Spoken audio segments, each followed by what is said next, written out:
प्रिय विद्यार्थियों, welcome back to Akhil sir academy 2.0। और विद्यार्थियों, आज मैं बात करूंगा आपको जो हाफ ईयरली हमारा पेपर चल रहा था उससे जस्ट आगे की बात है।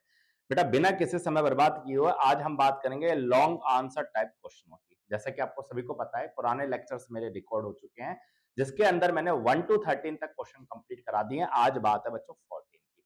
ठीक है, बोर्ड पर साफ दिख रहा होगा आपको, हाफ ईयरली 2025-26 का पेपर पूरा सॉल्व कराने में लग रहा हूं जितना मेरे पास समय है उतना। ठीक है, ऐसा नहीं है कि एक साथ ही 4-5 घंटे की वीडियो बना दी, नहीं भैया। ठीक है, चलो अब हम बात करेंगे 14 क्वेश्चन है, सवाल पढ़ लेते हैं। पहले हिंदी मीडियम वाले बच्चे पढ़ें। उस एपी का 31वां पद याद करो। 31वां मतलब बोले तो आपको a प्लस 30d की वैल्यू निकालनी है, जिसका 11 जो 11वां पद है वो 38 है और 16वां पद 73 है। इंग्लिश में बात बोलूं तो बच्चों फाइंड द 31st टर्म निकालनी है एपी की, whose 11th term is 38 and 16 term is 73। चलो आइए, सवाल कहना चाह रहा है भैया, बेटा 31st टर्म निकालनी है तो आपको सभी को पता है, हम जब पीवाई क्यू सॉल्व करते हैं तो बेसिक हमारा पहले से ही क्लियर है। 31st है तो क्या करेंगे, एक कम कर देंगे यार। तो हमें कुल मिला के a प्लस 30d की वैल्यू निकालनी है। तो इसके लिए क्या जरूरी है, इसके लिए जरूरी है बच्चों a और d का मान। यदि a और d की वैल्यू मैं ले आया, वैल्यू रख दूंगा, आंसर आ जाएगा। तो बच्चों उसने आगे क्या बोला है, आगे उसने फिर एक बात बोली है कि यदि आपको 31st निकालनी है ना टर्म्स, तो उससे पहले आपको 11th टर्म्स जो 38 है, एक तो ये दिया है इंट के लिए, और दूसरा इसने दिया है बच्चों सवाल ने 16 टर्म जो है वो 73 है। अब करेंगे क्या बच्चों, वो देखना है, ऐसे सवाल एग्जाम में बहुत पूछे जा रहे हैं। 11 टर्म निकालेंगे तो बच्चों a प्लस क्या करेंगे, 10d करेंगे। आप कहेंगे हाँ सर एक कम होता है फॉर्मूले में। ठीक है, मैं आपको बेसिक नहीं पढ़ा रहा हूं, जिनको लगता है भैया एपी हमने पढ़ा ही नहीं है अभी तक, बेटा आप देख रहे होंगे लास्ट में मैं आपको बताऊंगा। आपको क्या लगा दूंगा, मैं स्लाइड पर लगा दूंगा कि भैया फुल चैप्टर की जो स्लाइड है वो लगा दूंगा, उसमें आप जाके देख प्ले लिस्ट पे। ठीक है, तो ये वाली इक्वेशन है, ये दोनों डेटा दिए हुए हैं। एक तो बच्चों ये दे दिया, मैं इसको इक्वेशन नंबर 3 बोल देता हूँ। बेटा 316 क्या होगा, तो आप कहेंगे सर a प्लस 15d होगा इक्वल टू 73 है, ये मेरी इक्वेशन नंबर 4 हो जाएगी। अब करना क्या है बच्चों, करना बच्चों ये है कि 3 और 4 को सॉल्व करना है। तो फ्रॉम इक्वेशन नंबर 3 एंड 4, समीकरण नंबर 3 और 4 से हम क्या करेंगे बच्चों, इसको विलोपन विधि द्वारा हल करेंगे, एलिमिनेशन मेथड से। तो ध्यान देना भैया, a प्लस 10d बराबर 38 होगा, आप कहेंगे जी सर, और a प्लस 15d बराबर कितना होगा सर, 73 होगा। अब करेंगे क्या, साइन चेंज करेंगे, माइनस माइनस माइनस होगा क्या विद्यार्थियों, a कटेगा, 10 में से 15 गए तो माइनस का 5d बचेगा। ठीक है सर, बेटा ये कितना बचेगा ये चेक करो आप, 13 में से 8 गए तो 8 और 5 13 होते हैं, बिल्कुल कैरी गई बच्चों एक, तो 6 में से 3 गए तो 3 बचा। ठीक है सर, तो डी की वैल्यू यदि हम यहाँ से निकालेंगे तो -35 अपॉन -5 होगा डिवाइड में, तो फाइनली डी की वैल्यू 7 आ जाएगी, 5 7 जा 35 हो जाएगा। ठीक है, करना क्या है मुझे ए और डी का मान निकालना है, तो मेरे पास डी का मान आ चुका है। अब करूंगा क्या बच्चों, इसको किसी भी वैल्यू में रख देंगे, इधर रख दो यार। तो जब हम ए की वैल्यू बच्चों यहाँ पता नहीं है, ए की वैल्यू निकालने के लिए हम डी की वैल्यू रख देते हैं यहाँ। तो डी की वैल्यू कितनी आई, डी की वैल्यू आई बच्चों 7। ठीक है सर, और ये कितना ये है बच्चों 73 है। यहाँ तक कोई दिक्कत हो तो बताएं आप कहेंगे सर कोई दिक्कत नहीं है। बेटा इसको सॉल्व करेंगे तो कितना होगा, 5 7 35, 5 3 7 और 3 10, 15 7 105 बराबर 73 है। तो ए की जो वैल्यू निकलेगी बच्चों वो निकलेगी 73 माइनस 105। ठीक है, तो ए का मान क्या आएगा, 5 में से 3 गए तो बच्चों 2 आ जाएगा, और 10 में से 7 गया तो 3 आ जाएगा। मतलब ए की वैल्यू जो मेरी निकल के आएगी वो निकलेगी बच्चों -32। अब सवाल में ये है कि यदि ए हमारे पास आ गया और डी हमारे पास आ गया, तो अब मुझे केवल बच्चों क्या करनी है, कैलकुलेशन उड़ानी है। तो कैलकुलेशन के लिए क्या करूंगा बच्चों, T31 है, तो आप कहेंगे हाँ सर T31 की वैल्यू निकालनी है, मतलब a प्लस 30d निकालना है। तो क्या होगा, ए का मान कितना आया, ए का मान आया बच्चों -32 प्लस 30, और डी का मान कितना आया, तो डी की वैल्यू है बच्चों 7। अब क्या करेंगे, सॉल्व करेंगे बच्चों, तो -32 तो यही है, 7 दिया 21 210 होगा। अब सॉल्व करें बेटा, 0 में से 2 तो माइनस नहीं हो सकती, कैरी लेनी पड़ेगी, तो 10 में से 2 गया तो कितना हुआ 8, 8 हो गया। अब बच्चों ये 21 जो था, 21 जो था उसने 1 दे दिया उसको, तो ये रह गया 20, तो 20 में से 3 गए तो कितना बचा बच्चों 17। तो 178 जो है बच्चों इस तरीके से एपी बनेगी, जिसकी 31st टर्म आएगी 178। अब हम बात करेंगे विद्यार्थियों, नेक्स्ट क्वेश्चन है मेरा 15, जब तक के लिए आप करें इसको राइट डाउन। बेसिक आपका क्लियर होना चाहिए, जब जाके आपको पीवाईक्यू पढ़ने का मजा है। अब हम बात करेंगे विद्यार्थियों, क्वेश्चन नंबर है मेरा 15। सवाल कह रहा है, सवाल से एक बार सुने ढंग से। एक्स अक्ष पर वह बिंदु ज्ञात करो जो 2, -5 और -2, 9 से समदूरस्थ है। ठीक है, फिर बोला हुआ है इसको इंग्लिश में, find the point on the x axis which is equi distance from 2 -5 and -2 9। देखो यार एक सवाल बता देता हूँ मैं तुमको, जैसे ये लाइन है और इस लाइन पर दो पॉइंट है। एक पॉइंट है ये जिसने दिया है 2 -5, ठीक है सर, और दूसरा पॉइंट दिया है विद्यार्थी उसने -2 9, और उसने बोला है इस तरीके की एक लाइन जा रही है एक्स एक्सिस की। आपको पता होना चाहिए बच्चों एक्स एक्सिस पे जो कोऑर्डिनेट होते हैं वो क्या होता है, आप कहेंगे सर एक्स एक्सिस पे y0 होता है, मतलब r का जो कोऑर्डिनेट है वो हमें पता होना चाहिए x, 0 होगा। अब सवाल ये कहना चाह रहा है भैया इक्वी डिस्टेंस दूरी r की जो डिस्टेंस है p से वो बराबर है किसके बच्चों, q की डिस्टेंस के बराबर है।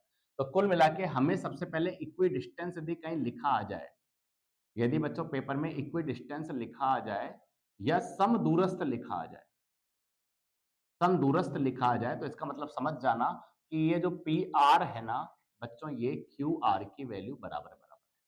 दोनों की डिस्टेंस बराबर है, ये मैं नहीं कहना चाहता, सवाल कहना चाहता। सवाल कह रहा है एक्स का मान बता दो आपको क्या है। तो सबसे पहले बच्चों जब हम डिस्टेंस फॉर्मूला लगाएंगे पी आर तो हमारा रूट में आएगा, तो रूट ना बने इसलिए हम क्या करते हैं दोनों तरफ पहले ही स्क्वायरिंग कर लेते हैं। स्क्वायरिंग करने से क्या होगा दोनों तरफ कि बच्चों रूट हट जाएगा, और रूट हट जाएगा तो कैलकुलेशन आसान हो जाएगी। चलो अब करते हैं फॉर्मूला। आप फॉर्मूले में याद रखें बच्चों डिस्टेंस फॉर्मूला दूरी सूत्र x2 x1 plus y x2 x1 का whole square plus y2 y1 का होल स्क्वायर, या तो ये लगा दें या x1 x2 लगा दें, ठीक है मर्जी आपकी है। बस शर्त ये है जिसको आप x1 मान रहे हो उसी को ही आप y1 मान रहे, ये ध्यान रखना। तो मैं बच्चों फॉर्मूला लगाऊंगा तो क्या लगा रहा हूं मैं सबसे पहले पी आर की वैल्यू निकाल रहा हूं, तो बच्चों क्या लगा रहा हूं मैं फॉर्मूला x - 2 का होल स्क्वायर। आप देखें बेसिक आपका होना चाहिए, x2 मैंने इसको माना है और x1 मैंने इसको माना है, तो x2 x1 का होल स्क्वायर प्लस अब मुझे y2 इसको ही मानना पड़ेगा, मेरी मजबूरी है। तो प्लस में क्या होगा y2 माइनस और फिर बच्चों y1 इसका होल स्क्वायर होता है। अब हम क्या करेंगे, अब हम बच्चों qr की वैल्यू निकालेंगे। तो qr के लिए बच्चों अब मैं इसको मान लेता हूं x2 x1, तो जब सॉल्व करूंगा तो x2 माइनस फिर x1 और इसका होल स्क्वायर आएगा प्लस में y2 y1 का होल स्क्वायर। देखते चलें और कहीं दिक्कत हो तो बताते चलें। देखो बच्चों a माइनस बी का होल स्क्वायर लगाएंगे तो ये बनेगा a square minus 2ab plus में b स्क्वायर, ये बनेगा 5 का स्क्वायर बच्चों 25, माइनस माइनस 5 बनेगा है ना, तो प्लस का 25 हो जाएगा। ऐसे ही जब इसको खोलेंगे तो माइनस माइनस प्लस होकर ये a प्लस बी का फॉर्मूला बन जाएगा a स्क्वायर प्लस में 2ab प्लस में b square, x square plus में 4x प्लस में 4, और आगे क्या है -9 का स्क्वायर बच्चों ये आ जाएगा 81। अब करें क्या बच्चों, काटापटी मचाएं। देखो यार एक्स स्क्वायर से एक्स स्क्वायर कटेगा, मेरा काम ये है कि मुझे एक्स का मान निकालना है, तो बच्चों 4 से 4 कटा, ठीक है सर। अब करेंगे क्या विद्यार्थियों, करेंगे ये कि मैं एक्स वाला एक तरफ ले जाता हूँ, तो इधर तो -4x इधर है ही बच्चों, इधर से 4x आएगा तो -4x हो जाएगा इधर, और बिना एक्स वाले उधर भेज देता हूँ, तो 81 उधर है बेटा, 25 उधर जाएगा तो -25, इसके अलावा कोई मेरे पास बचा हुआ नहीं है, तो ये आएगा -8x। अब हम इसको सॉल्व करते हैं बच्चों। बेटा 5 में से जब 11 माइनस करेंगे क्योंकि कैरी दे दी इसने, तो ये 11 हो गया, 11 में से 5 करेंगे तो 6 और 5 11 होते हैं, 6 आ जाएगा। यहाँ कितना बचेगा, यहाँ बचेगा 7, 7 में से 2 गया तो 5 आएगा, लेकिन साइन बड़े वाले का, तो 81 कैसा साइन है बच्चों, प्लस का साइन है बड़े वाले का। सवाल मेरा रहता है एक्स का मान बता दो, तो एक्स का मान बताने के लिए क्या करेंगे बच्चों, डिवाइड करेंगे -8 से, और जब डिवाइड करेंगे तो आपको पता होना चाहिए 8 7 जा कितना होता है बच्चों, -56 आ जाएगा। 8 7 जा 56 होते हैं लेकिन नीचे माइनस है, ठीक है, तो -7 आ जाएगा। अब हम बात करेंगे विद्यार्थियों नेक्स्ट क्वेश्चन की, आपका जो ये जो चल रहा है सेक्शन बी जो चल रहा है, इसके अंदर आपका जो क्वेश्चन है 14 15 मेरी तरफ से हुए कंप्लीट। अब इसमें एक क्वेश्चन है बच्चों 16, हालांकि ये सवाल ज्योमेट्री बेस्ड है लेकिन मैं अभी इस पे समय नहीं लगाऊंगा, सबसे लास्ट में जब मेरा सेक्शन डी कंप्लीट हो, सेक्शन सी कंप्लीट हो जाएगा ना, उसके बाद मैं लास्ट में जाते जाते इस सवाल को करा जाऊंगा। लेकिन अभी हम बात कर लेते हैं क्वेश्चन नंबर 17 की। सवाल कहना चाह रहा है भैया बहुलक बता दीजिए, बहु का लक बता दीजिए। क्वेश्चन नंबर है 17, लेकिन उससे पहले करें आप इसको राइट डाउन, फिर हम चलते हैं आगे और इसके बाद हमारा सेक्शन बी कंप्लीट हो जाएगा। अब हम बात करेंगे विद्यार्थियों, क्वेश्चन नंबर है हमारा 17। सवाल क्या है, सवाल सुन लें आप। एक तरफ क्लास इंटरवल दिया हुआ है और एक तरफ फ्रीक्वेंसी दी हुई है। सवाल कहना चाह रहा है भैया मॉड बता दो। बेटा मॉड का सबसे पहले फॉर्मूला पता होना चाहिए आपको, जो मैं लिख देता हूँ बोर्ड पर, बस यही आपके रिवीजन क्लास है कि सर सब कुछ पढ़ लिया लेकिन उसके बाद भी लास्ट में जाते जाते एग्जाम से पहले यदि चैनल खोल के चले गए आप कि हाँ भाई सर एक बार पीवाई क्यू सॉल्व करा दो पूरे हाफ ईयरली के, ईयरली के, तो आपको ये छोटी छोटी बातें रिवाइज हो जाएंगी और आपका कॉन्फिडेंस लेवल बढ़ जाएगा, दिक्कत नहीं आएगी। फॉर्मूला है बच्चों L plus F one minus F zero upon में 2f1 minus F zero minus F two और मल्टीप्लाई में एच। ये आपको फॉर्मूला याद होना चाहिए। यहाँ f1 क्या है, f0 क्या है, f2 क्या है, बस ये चीज समझिए। बेटा मॉड कहता है सबसे ज्यादा फ्रीक्वेंसी किसकी है, आप कहेंगे सर सबसे ज्यादा फ्रीक्वेंसी 61 है। जो सबसे ज्यादा बार रिपीट होता है बस वही हमारा क्या हो जाता है, मॉड बहुलक हो जाता है। तो मेरे कहने का मतलब ये जो आया ना विद्यार्थियों, इसको आप बोलते हैं f1। तो इससे पहले वाले को क्या बोलेंगे, आप कहेंगे सर f0। इसके बाद वाले को क्या बोलेंगे, आप कहेंगे सर f2। तो कुल मिला के आपके पास f0 f1 f2 आ चुका है। तो z बराबर क्या होगा, तो z बराबर l। बच्चों लोअर लिमिट क्या होगी इसके अंदर, तो लोअर लिमिट है हमारी इसके अंदर 60 है। प्लस में f1 कितना है, तो f1 है बच्चों 61 माइनस f0 कितना है, तो f0 बच्चों 52 इससे ऊपर वाला अपॉन में 2f1। 2f1 की वैल्यू कितनी है बच्चों 61 माइनस f0 कितनी है बच्चों 52। f0 है 52 और f2 कितना है बच्चों, f2 है आपका 38। और मजे की बात यह है कि जो h है ना वो है हमारा इंटरवल, जो यहाँ पर डिफरेंस कितने कितने का है। तो आप कहेंगे सर डिफरेंस यहाँ 20-20 का है, तो ये 20 आ जाएगा। अब आइए बच्चों आगे चलते हैं यार। तो z बराबर क्या होगा, z बराबर होगा बच्चों 60 प्लस, देखो 52 में से यदि 61 मतलब 61 में से 52 माइनस करेंगे तो 9 आएगा। आप कहेंगे बिल्कुल सर 9 आएगा अपॉन में। बेटा इसको करेंगे तो कितना होगा, 6 दूनी 12 और 2 ये आ जाएगा 122। अब माइनस माइनस हो जाता है बच्चों प्लस, तो 8 और 2 10 आएगा, 5 और 3 8 और 1 9 आएगा, 90 इंटू 20 है। कैलकुलेशन पे ध्यान देते चलना। तो z बराबर कितना होगा बच्चों 60 प्लस, ठीक है सर। अब ये तो आया 9, बेटा डिवाइड करेंगे तो 2 तो यहाँ बचेगा और 12 में से 9 गए तो 3 यहाँ बचेगा, मल्टीप्लाई में 20 आएगा, ठीक है। अब बोर्ड मास कहता है कि पहले आपको मल्टीप्लाई करना है, तो बच्चों पहले मैं क्या करूंगा, मल्टीप्लाई करूंगा, ठीक है। इनको सॉल्व कर लूंगा पहले, बोर्ड मास, ठीक है। वैसे कहता ये है कि डिवाइड करो, लेकिन हम तो क्या करना चाह रहे हैं, एक बार मल्टीप्लाई करके फिर ऐड कर लेंगे, बात एक ही है। चलो 4 से काटते हैं, 4 पंजो 20 बेटा 5 बार कटा, और 4 से बच्चों ये कटा 8 बार। कितनी बार बच्चों, 8 बार, ठीक है। तो z बराबर क्या इतना हुआ, z बराबर हुआ 60 प्लस ऊपर वाले को करेंगे तो 45 अपॉन में 8 आएगा, ठीक है। तो z बराबर कितना आएगा बच्चों 60 तो है ही, प्लस में इसको सॉल्व करेंगे तो कितना आएगा, 5 8 40 हो जाएगा, 5 8 जा 40, रिमाइंडर बचा 5, पॉइंट लगाएंगे 0 50 बनेगा और 6, ठीक है 6 आ जाएगा। तो 50 ये आ जाएगा 48, फिर 2 बचेगा, 2 जा 16 बन जाएगा। तो कुल मिला के बच्चों फाइनली जो जेड का आंसर आ जाएगा वो हमारा आ जाएगा 65.62। ये हमारा क्या हो जाएगा बच्चों, इसका मोड का आंसर आ जाएगा। अप्रोक्स जरूर लिख देना, और इन जितने भी आंसर आ रहे हैं बेटा इनको बॉक्स में जरूर बंद करके आना है एग्जाम में, क्योंकि एग्जामिनर क्या होता है अपना समय बचाने के लिए देखता है कि बच्चे ने आंसर कहाँ लिखा है, क्योंकि वो इसको बहुत सालों से पढ़ता रहता है, उसको पता है कि भाई बहुत सारे आपने सवाल करे हैं, बहुत सारी कॉपियों को चेक करता है। तो समय बचाने के लिए वो सीधा आंसर देखता है, भैया आंसर आया नहीं आया, आंसर आया तो टिक करा। इसलिए उस चीज को जरूर हाईलाइट कर दो, और यदि लगता है कि हमारा आंसर गलत है तो समझ जाना उसको हाईलाइट मत करना, वरना उसकी नजर सीधी जाएगी और काट के रख देगा वो। तो उसको ढूंढने देना, उसको मेहनत करने देना उसको अंदर कि भाई कहाँ आंसर लिखा है इसमें, क्योंकि वो कहीं ना कहीं चेक करता करता कहीं ना कहीं नंबर दे ही जाएगा। ठीक है, अब हम बात करेंगे विद्यार्थियों अगले क्वेश्चन की, और क्वेश्चन नहीं है, अब सेक्शन सी की बात होगी। सेक्शन ए और सेक्शन बी मेरी तरफ से कंप्लीट हुआ, एक सवाल मैंने छोड़ा हुआ है, वो सबसे मैं लास्ट में कराऊंगा सेक्शन सी के अंत में, ठीक है। जब तक के लिए करें आप राइट डाउन, फिर हम सेक्शन सी के पहले क्वेश्चन की बात करते हैं। अब हम बात करेंगे विद्यार्थियों, अगला क्वेश्चन है मेरा क्वेश्चन नंबर 18। बेटा 17 तक मैंने करा दिए हैं, अब 18वें सवाल पे मैं चल रहा हूँ। पेपर आपके हाथों में होना चाहिए और एक एक सवाल अपने कॉपी में लिखना है, और उसके बाद बच्चों उसके आंसर भी लिखना है ना, बढ़िया नोट्स बनाने हैं। सवाल है बच्चों ऐसे टाइप क्वेश्चन है, बड़े बड़े क्वेश्चन है। थोड़ा सा सवाल ये कहना चाह रहा है, हिंदी में सुना देता हूं पहले। निम्नलिखित द्विघात समीकरण के मूलों की प्रकृति ज्ञात करनी, ठीक है। फाइंड द नेचर फाइंड करनी है। एक क्वाड्रेटिक इक्वेशन दी हुई है, साथ में बोला है यदि मूलों का अस्तित्व है तो आप बताओ उन्हें फाइंड करो। सवाल है बच्चों, find the nature of the roots of the following quadratic equation if the real roots exist then find them 2x square minus 6x plus 3। देखो यार सवाल सुनो बेटा, सवाल है हमारा, सवाल बच्चों क्वेश्चन नंबर 18 है। कैसे करेंगे ध्यान देना भैया। एक द्विघात समीकरण है, तो समीकरण के लिए बच्चों 2x स्क्वायर प्लस या फिर minus 6x plus 3 equal to 0 हमको दिया हुआ है। ये क्वाड्रेटिक इक्वेशन है। सवाल कह रहा है पहले तो नेचर फाइंड करो, नेचर है भी या नहीं है इसकी।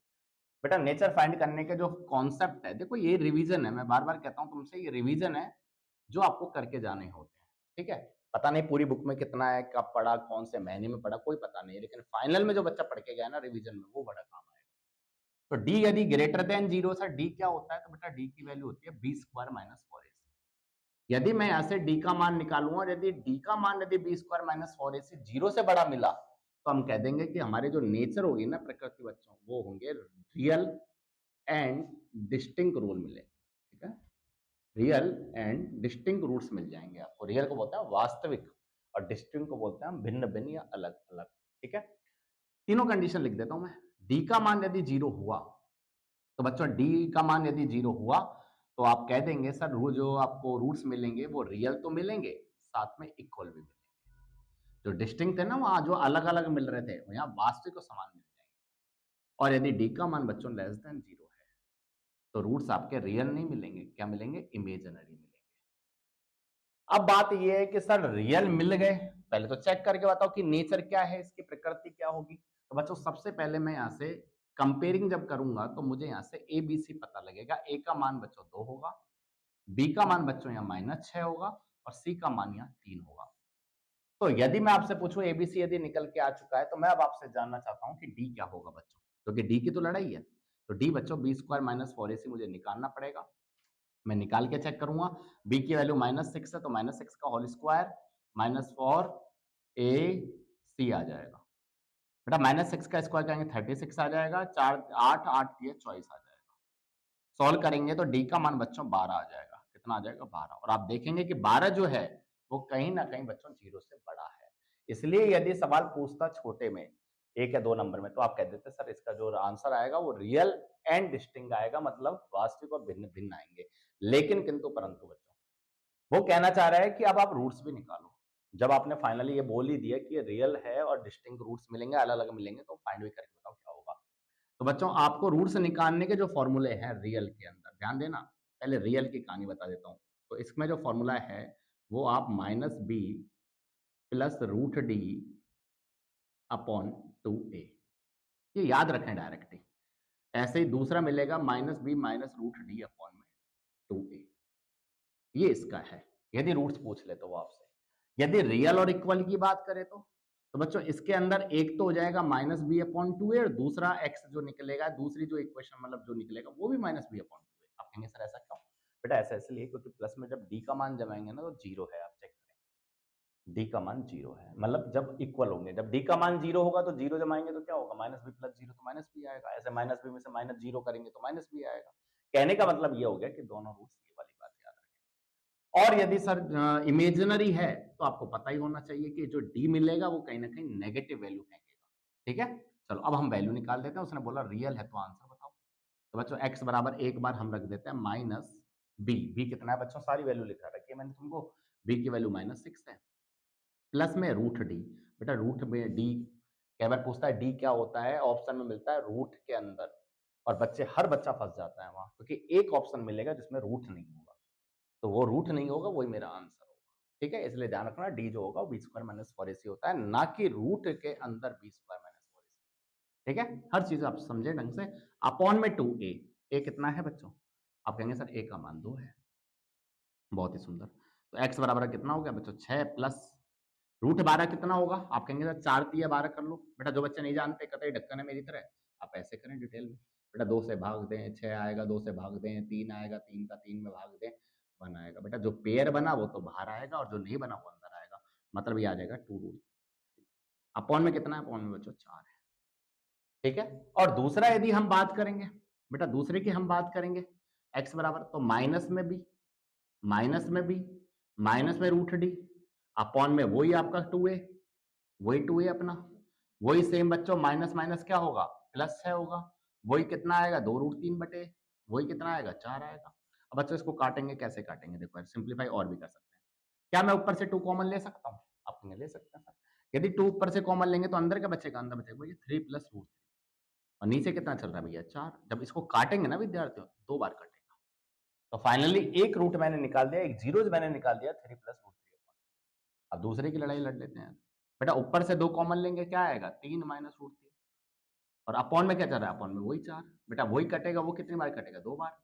तो मेरे पास एक आया 3 प्लस रूट 3 बटे 2 और एक आया 3 माइनस रूट 3 बटे 2। ठीक है, that would be my dear student is your answer. तो सवाल आपको समझ में आ गया होगा, ऐसे सवाल ट्रेंडिंग पर है, ऐसे सवाल ट्रेंडिंग पर है। मतलब मैं आपको कहना चाहता हूँ कि हाफ ईयरली का यदि कोई दमदार सवाल है तो बच्चों ये वाला सवाल है, क्योंकि यहाँ हर बच्चा फंसेगा, क्योंकि वो रियल और डिस्टिंक्ट में पहली बार तो वहीं फंस जाएगा, और यदि वहां तक पहुंच भी गया तो फिर वो कैसे रूट्स निकाल लेगा। कुछ फॉर्मूले भी तो याद होने चाहिए ना, तो इसके लिए ये फॉर्मूला है। इक्वल की बात करें तो ये फॉर्मूले हैं, और यही आपका रिवीजन का समय है। ठीक है, आप जितना रिवीजन करेंगे, जितना अपने आप से चीजों को देखेंगे, उतना ही आपके ज्यादा से ज्यादा नंबर मिल जाएंगे आपको। अब हम बात करेंगे विद्यार्थियों नेक्स्ट क्वेश्चन की, जब तक के लिए आप करें इसको राइट डाउन, फिर हम आगे चलते हैं। अब हम बात करेंगे विद्यार्थियों, ये जो 18 क्वेश्चन है हमारा, उसमें और में एक सवाल और है, मैं पढ़ के सुनाता हूं, सुनो। सवाल कह रहा है, एक समकोण त्रिभुज की ऊंचाई इसके आधार से 7 सेंटीमीटर कम है। जो ऊंचाई है ना, वो 7 सेंटीमीटर कम है, किसके, उससे बेस से, आधार से। और यदि हाइपोटेन्यूज 13 है तो बताओ दो भुजा क्या होगी। इंग्लिश में सुनो, the altitude of A right triangle is 7 centimetre less than it's base. If the hypotenuse is 13 centimetre, find the other two sides. देखो इस सवाल की खूबसूरती सबसे पहले तो यही है, 2024 और 25 में सवाल फिर से हाफ ईयरली पेपर में रिपीट है। ठीक है, और आप देख सकते हैं 25 और 26 में फिर ये पेपर में रिपीट है, फिर से सवाल है। ठीक है, चलो सवाल देखते हैं।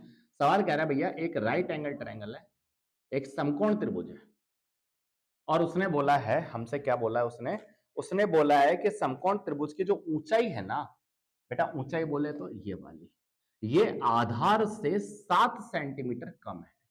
यदि मान लो सपोजेड इसकी हाइट मुझे मेजर करनी है, तो इसकी जो बेस हमने माना है, बेटा पी क्यू आर जब लेकर चलेंगे हम, तो बेस क्या आया, बेस आया x सेंटीमीटर। तो जो उसकी हाइट है वो बेस से कितने सेंटीमीटर कम है, तो आप कहेंगे सर 7 सेंटीमीटर कम है। और हाइपोटेन्यूज क्या दिया है, 13 सेंटीमीटर दिया है। तो हमारा सवाल ये है बच्चों, ये जो दोनों साइड है ना, ये बता दो क्या होगी। देखो बच्चों कैसे करेंगे, तो भैया 90 डिग्री जब भी लगता है तो लगाओ बच्चों पाइथागोरस थ्योरम। जब भी 90 डिग्री की बात आती है तो आप पाइथागोरस थ्योरम अप्लाई करें। तो कैसे करेंगे ध्यान देना बच्चों, तो हम यहाँ पे लिख देंगे by Pythagoras theorem, by Pythagoras theorem, Pythagoras प्रमेय के अनुसार। और यहाँ पे लिख देंगे इन ट्रायंगल, कौन से ट्रायंगल की बात हो रही है, आप कहेंगे सर ट्रायंगल है पीक्यूआर, ट्रायंगल है पीक्यूआर। ठीक है, तो पाइथागोरस थ्योरम क्या होती है बच्चों, सवाल थ्योरम होती है अपनी, हाइपोटेन्यूज का स्क्वायर, कर्ण का स्क्वायर, बराबर में पहले आधार लिख दो या लंब लिख दो जो भी है, तो मैं यहाँ पे लिख देता हूँ परपेंडिकुलर पी क्यू का स्क्वायर प्लस क्यू आर का स्क्वायर। ठीक है सर, बेटा पी आर का स्क्वायर करेंगे तो 13 का स्क्वायर आएगा।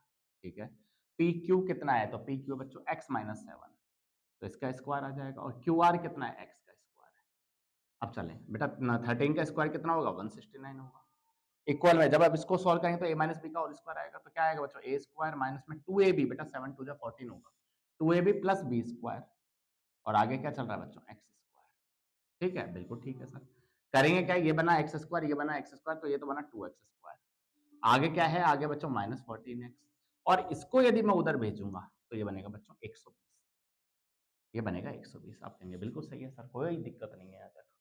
हाँ बच्चों एक बात ध्यान देना, जब ये उधर जाएगा ना तो नेगेटिव साइन बड़ा है, इसलिए ये बनेगा -120। ठीक है, ये भी ध्यान देना है। अब 2 कॉमन ले लें, आप ले लें सर, बेटा 2 कॉमन लूंगा तो एक्स स्क्वायर माइनस ये बनेगा 7x, ये बनेगा 60, और जो 2 कॉमन आया वो मैं 0 में भेज देता हूँ। ठीक है, अब करना क्या है, अब करना ये है कि फैक्टराइजेशन करना है, जो लड़ाई लड़नी है हमको। बेटा 60 लेते हैं विद्यार्थियों, 12 और 5 ले लेते हैं। ठीक है, तो मैं ले लेता हूँ 12x प्लस 5x, तो ये तो आ जाएगा नेगेटिव -60 बराबर 0।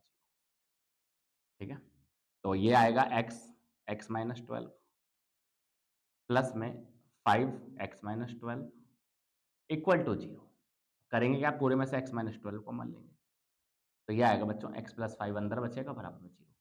अब हमारी अलजेब्रा प्रॉपर्टी होती है, यदि a डॉट b बराबर 0 है तो a का मान भी 0 है और कहीं ना कहीं b का मान भी 0 है।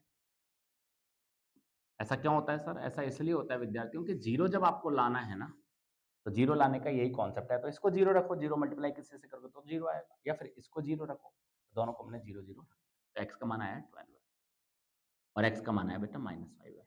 लेकिन ये वाला आंसर हमारा असंभव है, इम्पॉसिबल है। क्यों, क्योंकि सर साइड कभी नेगेटिव नहीं होती। तो x का मान यदि 12 आया बच्चों, तो QR का मान यहाँ पे यदि 12 सेंटीमीटर आया, तो मेरा सवाल ये है कि PQ का भी बता दीजिए मुझे। तो पी क्यू कह रहा है बच्चों x माइनस 7, यदि x में से यदि हम 7 माइनस करेंगे तो जो 5 सेंटीमीटर आएगा, that would be my dear student is your answer. तो मेरा सवाल ये था कि मुझे बता दो कि पी क्यू और क्यू आर का आंसर क्या होगा। तो आंसर हो जाएगा भैया 12 और 5 सेंटीमीटर।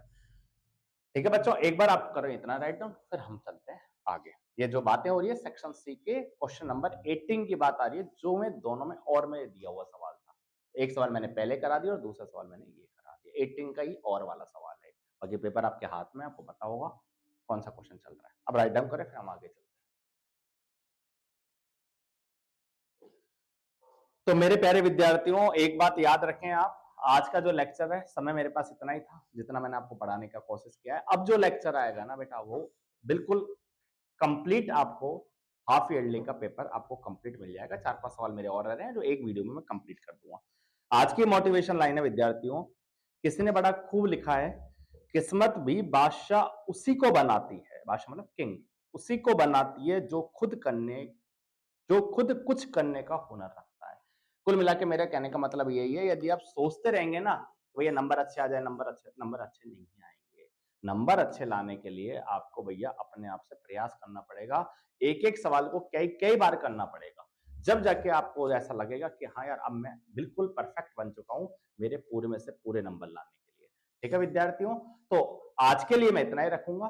तब तक के लिए tata, bye bye, good night, take care, sweet dreams, see you soon, see you again, see you later. भगवान आप सबका भला करे, हंसते रहो, मुस्कुराते रहो और तंदुरुस्त रहो। और एक बात मैं आपको और बता देता हूँ बेटा विद्यार्थियों, यहाँ पर जो इस जगह जो मैंने स्लाइड लगा रखी है, यहाँ पर आपके जो पीवाई के क्वेश्चंस मैंने लगा रखे हैं और इधर की तरफ फुल चैप्टर। यदि आपको फुल चैप्टर पढ़ना है तो आप ये वाला ओपन कर लेना, और आपको लगता है कि यदि पीवाई क्यू कंप्लीट करना चाहते हैं क्लास 10th के, तो आप ये वाली वीडियो खोल लेना। जब तक के लिए टाटा, बाय बाय, फिर मिलेंगे आपसे, गुड नाइट।